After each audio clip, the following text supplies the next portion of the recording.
मित्रांनो, सकाळी जाग आली की तुम्ही पटकन उठता की आधी गुडघे सरळ होण्यासाठी 2-3 सेकंद थांबावं लागतं? बेडवरून खाली पाय ठेवताना जणू सांधे जाम झाल्यासारखे वाटतात का? पहिले काही पावलं टाकताना कडकपणा, किरकिर आवाज, हातापायात मुंग्या येणं किंवा एक वेगळीच अशक्तपणाची भावना, हे सगळं तुम्हाला देखील जाणवतंय का? बहुतेक लोक लगेच एक निष्कर्ष काढतात, वय वाढलं की असंच होणार. पण मित्रांनो, हे खरं आहे का? वय हा फक्त एक आकडा आहे. खरी गोष्ट अशी आहे की आपल्या शरीराच्या आतमध्ये काही सूक्ष्म कमतरता हळूहळू वाढत जातात. त्या कमतरता भरून न काढता आपण फक्त वेदना दाबत राहतो. त्यामुळे काही दिवस आराम मिळतो, पण मुळापासून बदल होत नाही. आजच्या या व्हिडिओमध्ये मी तुम्हाला 4 साधे पण प्रभावी आहार घटक सांगणार आहे, जे हाडे, सांधे आणि नसांना आतून बळकटी देतात. शेवटी हे सगळं रोजच्या दिनक्रमात अगदी सोप्या पद्धतीने कसं बसवायचं तेही स्पष्ट करणार आहे. व्हिडिओ शेवटपर्यंत नक्की पहा, कारण ही माहिती तुमच्या आरोग्यात मोठा सकारात्मक बदल घडवू शकते. तत्पूर्वी जर तुम्ही आपल्या YouTube चॅनलवर नवे असाल तर ह्या व्हिडिओला लाईक करून चॅनलला नक्की सबस्क्राईब करा, जेणेकरून अशाच प्रकारचे आरोग्यवर्धक कंटेंट्स नेहमीच तुम्हाला बघता येतील. चला तर मग मित्रांनो, व्हिडिओला लगेच सुरुवात करूया. हाडे, सांधे आणि नसा ह्या तिन्ही गोष्टी आपण वेगवेगळ्या समजतो, पण शरीराच्या रचनेमध्ये ते एकाच साखळीतील महत्त्वाच्या कड्या आहेत. हाडे शरीराला आधार देतात, सांधे त्या हाडांना हालचालीची क्षमता देतात आणि नसा ह्या संपूर्ण यंत्रणेला मेंदूशी जोडून नियंत्रण आणि संवेदना देतात. जरी हाडे मजबूत असली तरी सांध्यांतील कार्टिलेज झिजलेला असेल तर हालचाली वेदनादायक होतात. त्याचप्रमाणे नसांपर्यंत पुरेसं रक्त आणि पोषण पोहोचलं नाही तर मुंग्या येणे, बधिरपणा किंवा किरकोळ स्पर्शातही वेदना जाणवू शकतात. म्हणजेच ह्या तिन्ही रचना स्वतंत्र नसून परस्परावलंबी आहे. एक घटक बिघडला की संपूर्ण साखळीचा तोल ढासळतो. मित्रांनो, ह्याला सोप्या उदाहरणाने समजायचं झालं तर मजबूत लाकडाचा दरवाजा आणि टिकाऊ कडे किंवा चौकट असूनही जर त्यांना वेळोवेळी तेल लावलं नाही तर सुरुवातीला फक्त किरकिर असा आवाज येतो, पण हळूहळू घर्षण वाढून झीज सुरू होते. शरीरात देखील सूज म्हणजेच इन्फ्लेमेशन वाढलं, कोरडेपणा वाढला किंवा रक्ताभिसरण मंदावलं तर सांध्यातील कार्टिलेज कोरडा पडू लागतो. मग हाडांमध्ये थेट घर्षण वाढतं. या प्रक्रियेमुळे हालचालींमध्ये ताण, कडकपणा आणि वेदना जाणवू लागतात. नसांवर ताण आला की त्या अधिक संवेदनशील होतात आणि त्यामुळे वेदना अधिक तीव्र वाटू शकतात. म्हणजे समस्या केवळ एका ठिकाणी नसते, ती संपूर्ण यंत्रणेवर परिणाम करते. म्हणूनच फक्त पेनकिलर्सवर म्हणजेच वेदनाशामक औषधांवर अवलंबून राहणं हा दीर्घकालीन उपाय ठरत नाही. ती औषधे तात्पुरती वेदना कमी करतात, पण सूज, झीज आणि पोषणातील कमतरता ह्या मूळ कारणांवर काम करत नाही.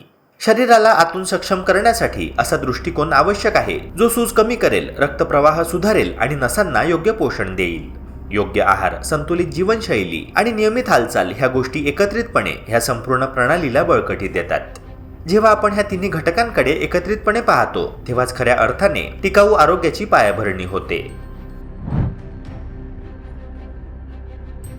सांध्यातील वेदनांच्या मुळाशी बहुतांश वेळा शरीरातील दाह किंवा सूज ही प्रक्रिया कार्यरत असते.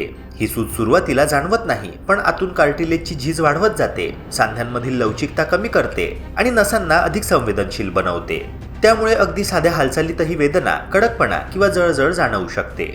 अनेकांना वाटतं की हा त्रास केवळ वयामुळे आहे, पण प्रत्यक्षामध्ये तो शरीरातील दाहक प्रक्रियेचा परिणाम असतो. ही सूज कमी करण्यासाठी शरीराला नैसर्गिक आधार देणं आवश्यक असतं आणि हा आधार आपल्या स्वयंपाकघरामध्ये सहज उपलब्ध असतो. योग्य प्रकारे आणि सातत्याने वापरल्यास काही पारंपरिक घटक शरीरातील ही जळजळ शांत करण्यास मदत करू शकतात. हळद हा त्यापैकी सर्वात प्रभावी आणि पारंपरिक मानला गेलेला अन्न घटक आहे. मात्र हळद वापरताना तिची गुणवत्ता अत्यंत महत्त्वाची असते.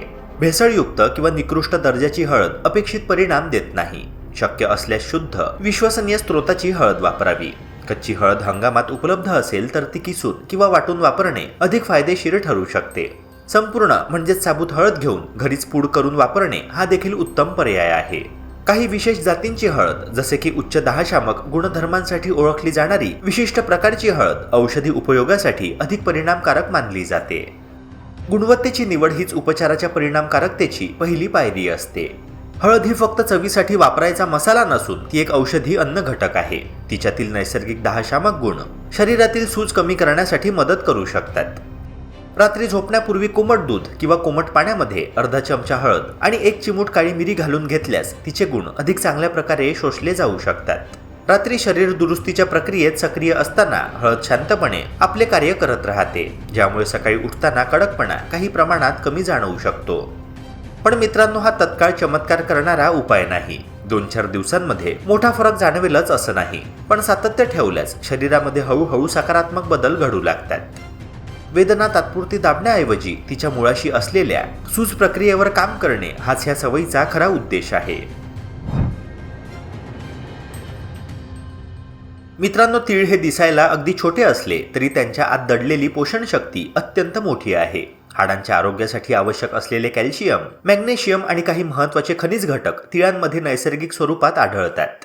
हाडांची मजबूती ही फक्त कॅल्शियमवर अवलंबून नसते. त्याचे योग्य शोषण, शरीरातील संतुलित खनिज प्रमाण आणि पेशींना मिळणारे पोषण यावरही ती अवलंबून असते.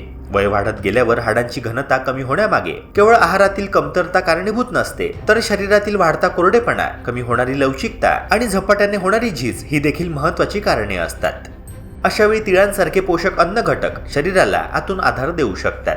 तिळांमध्ये असलेले नैसर्गिक स्निग्ध घटक शरीरातील कोरडेपणा कमी करण्यात मदत करतात. सांध्यांमध्ये योग्य प्रमाणात स्नेहन असणे अत्यावश्यक असते, अन्यथा हालचालींमध्ये घर्षण वाढते आणि किरकिर आवाज, कडकपणा किंवा वेदना जाणवू शकतात. गुडघ्यांतील आवाज, कंबरदुखी किंवा दीर्घकाळ चालल्यानंतर जाणवणारी जडत्वाची भावना ही अनेकदा अशाच कोरडेपणाची चिन्हे असतात. सकाळी 1 चमचा तीळ रात्री भिजवून चावून खाल्ल्यास त्यातील पोषक घटक शरीराला सहज उपलब्ध होतात. दिवसाची सुरुवात अशा साध्या सवयीने केल्यास हाडांना आवश्यक असे पोषण मिळू लागते, ज्यामुळे दीर्घकाळात मजबूती वाढण्यास हातभार लागू शकतो. मित्रांनो, काळे आणि पांढरे तीळ दोन्हीही गुणकारी आहे, परंतु त्यांच्या प्रकृतीत थोडा फरक असतो. काळे तीळ खनिजांनी अधिक समृद्ध मानले जातात आणि हाडांच्या बळकटीसाठी विशेषतः उपयुक्त ठरतात, तर पांढरे तीळ पचनासाठी तुलनेने हलके असतात. त्यामुळे आपल्या प्रकृतीनुसार आणि पचनशक्तीनुसार योग्य पर्याय निवडणे महत्त्वाचे आहे. मात्र कोणताही प्रकार निवडला तरी सातत्य अत्यावश्यक आहे. हाडांची मजबूती ही 1-2 दिवसामध्ये निर्माण होत नाही. जशी भक्कम इमारत उभी राहण्यासाठी वेळ, नियोजन आणि सातत्य लागतं, तसंच हाडांना बळ मिळण्यासाठी नियमित पोषण आणि संयम आवश्यक आहे. मित्रांनो, आपण कितीही पौष्टिक आणि संतुलित आहार घेतला तरी त्याचा खरा फायदा तेव्हाच होतो जेव्हा त्या अन्नातील पोषक घटक शरीराच्या प्रत्येक भागापर्यंत व्यवस्थित पोहोचतात. विशेषतः सांधे, स्नायू आणि नसा यांसारख्या सूक्ष्म रचनांपर्यंत पोषण पोहोचवण्यासाठी रक्ताभिसरण सुरळीत असणे अत्यंत आवश्यक आहे. जर रक्तप्रवाह मंदावला, रक्त जड झाले किंवा रक्तवाहिन्यांमध्ये लवचिकता कमी झाली तर पोषक तत्वे योग्य प्रमाणात आणि योग्य वेळी पेशींना मिळत नाही. अशा परिस्थितीत थकवा, जडपणा, मुंग्या येणे किंवा सांध्यांमध्ये वेदना यांसारख्या तक्रारी वाढू शकतात. म्हणूनच शरीरातील प्रवाह व्यवस्थित ठेवणे हे आरोग्य टिकवण्याचे एक मूलभूत तत्व आहे आणि येथे लसूण एक महत्त्वाचा नैसर्गिक घटक ठरतो. लसणामध्ये नैसर्गिक सल्फरयुक्त संयुगे आढळतात, जी रक्तवाहिन्यांना सैल आणि लवचिक ठेवण्यास मदत करतात. यामुळे रक्तप्रवाह अधिक मोकळा आणि सुरळीत होऊ शकतो. जेव्हा रक्ताभिसरण सुधारते तेव्हा सांध्यांपर्यंत अधिक प्रमाणात ऑक्सिजन आणि पोषक तत्वे पोहोचतात, ज्यामुळे झीज होण्याची प्रक्रिया मंदावण्यास मदत मिळू शकते. तसेच नसांना योग्य पोषण मिळाल्यास हातापायामध्ये येणाऱ्या मुंग्या, बधिरपणा किंवा लवकर थकवा येणे यांसारख्या समस्या कमी होण्यास आधार मिळू शकतो. शरीरातील प्रत्येक पेशीला जिवंत आणि सक्रिय ठेवण्यासाठी योग्य रक्तप्रवाह आवश्यक असतो आणि लसूण हा त्या प्रक्रियेला चालना देणारा साधा पण प्रभावी अन्न घटक मानला जातो. लसूण आहारात समाविष्ट करण्याची पद्धतही सोपी आहे. सकाळी रिकाम्या पोटी 1 किंवा 2 पाकळ्या नीट चावून खाल्ल्यास त्यातील सक्रिय घटक अधिक प्रभावीपणे कार्य करू शकतात. मात्र काहींना रिकाम्या पोटी लसूण घेतल्यास आम्लपित्त किंवा जळजळ जाणवू शकते. अशा वेळी तो दुपारच्या जेवणात किंवा भाजीमध्ये घालून घेणे अधिक योग्य ठरते. महत्त्वाचा मुद्दा म्हणजे नियमितता आणि संयम. लसूण हा तात्काळ परिणाम देणारा उपाय नसून शरीरातील रक्तप्रवाह हळूहळू सुधारण्यास मदत करणारी सवय आहे. मित्रांनो, जेव्हा शरीरातील प्रवाह संतुलित राहतो तेव्हा इतर पोषक घटकांचाही उपयोग अधिक परिणामकारक ठरतो आणि एकूणच हालचालींमध्ये हलकेपणा जाणवू लागतो. सकाळी उठल्यावर गुडघे सरळ व्हायला वेळ लागणे, पहिले काही पावले टाकताना कडकपणा जाणवणे किंवा शरीर जड झाल्यासारखे वाटणे ही लक्षणे अनेकदा शरीरातील सूक्ष्म असंतुलनाची चिन्हे असतात. रात्रभर शरीर विश्रांतीत असताना काही ठिकाणी सूज झालेली असू शकते किंवा चयापचयाची गती मंदावलेली असू शकते. अशा वेळी मेथीदाणे उपयुक्त ठरू शकतात. मेथीदाण्यांमध्ये नैसर्गिक अँटी इन्फ्लेमेटरी म्हणजेच दाहशामक आणि पचनक्रिया सुधारण्यास मदत करणारे घटक आढळून येतात. रात्री 1 चमचा मेथीदाणे पाण्यामध्ये भिजत ठेवल्यास ते सकाळी मऊ होतात आणि त्यातील पोषक द्रव्ये शरीराला अधिक सहज उपलब्ध होतात. सकाळी ते नीट चावून खाल्ल्यास पचन संस्था सक्रिय होते, शरीरातील जडत्व कमी होण्यास मदत मिळते आणि दिवसाची सुरुवात अधिक हलकी वाटू शकते. मित्रांनो, आता असा प्रश्न येतो की हे सर्व घटक एकत्रितपणे कसे घ्यायचे. यासाठी एक साधा आणि सोपा दिनक्रम ठेवता येतो. सकाळी उठल्यावर सर्वप्रथम रात्री भिजवलेले तीळ आणि मेथीदाणे नीट चावून खावे. त्यामुळे हाडांना आवश्यक खनिजे आणि शरीराला स्नेहन देणारे घटक मिळतात. भिजवलेले तीळ आणि मेथीदाणे रिकाम्या पोटी नीट चावून खाणे आरोग्यासाठी अत्यंत फायदेशीर आहे. हे मिश्रण बद्धकोष्ठता दूर करण्यासाठी, रक्तातील साखर आणि कोलेस्ट्रॉल नियंत्रित करण्यासाठी, पचन सुधारण्यासाठी आणि हाडांच्या मजबूतीसाठी मदत करते. रात्रभर भिजवल्यामुळे हे दाणे मऊ होतात, ज्यामुळे त्यांचे सेवन सोपे होते आणि पोषक तत्वे सहज शोषली जातात. त्यानंतर 1-2 पाकळ्या लसूण घेता येईल, ज्यामुळे रक्ताभिसरण सुधारण्यास मदत होऊ शकते. रात्री झोपण्यापूर्वी कोमट दूध किंवा पाण्यामध्ये हळद घेणे हा या दिनक्रमाचा शेवटचा भाग. अशा प्रकारे सकाळपासून रात्रीपर्यंत शरीराला वेगवेगळ्या पातळ्यांवर पोषण आणि आधार मिळत राहतो. मित्रांनो, हा दिनक्रम क्लिष्ट नाही, तो सातत्याने पाळण्यासारखा आहे. महत्त्वाची गोष्ट म्हणजे हा उपाय केवळ वेदना तात्पुरत्या दाबण्यासाठी नाही, त्याचा उद्देश शरीरातील मूळ प्रक्रियांना संतुलित करून हळूहळू आतून मजबूती देणे हा आहे. कोणत्याही नैसर्गिक सवयीप्रमाणे यासाठी संयम आणि नियमितता आवश्यक असते. काही दिवसांत मोठा फरक जाणवेलच असे नाही, पण कालांतराने शरीरामध्ये सकारात्मक बदल दिसू लागतात. विशेषतः वयाच्या 40-50 नंतर सांधेदुखी, कडकपणा किंवा हालचालींमध्ये अडथळे जाणवणाऱ्यांसाठी असा दिनक्रम उपयुक्त आधार ठरू शकतो.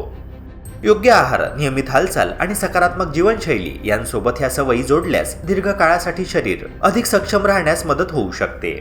मित्रांनो, आशा करतो की ही माहिती तुम्हाला उपयुक्त वाटली असणार. अशाच प्रकारच्या आरोग्यवर्धक कंटेंट्स करिता आपल्या YouTube चॅनलला सबस्क्राईब करून बेल आयकॉनला नक्की प्रेस करा. भेटूया पुन्हा एका नव्या व्हिडिओसह. जय हिंद, जय महाराष्ट्र.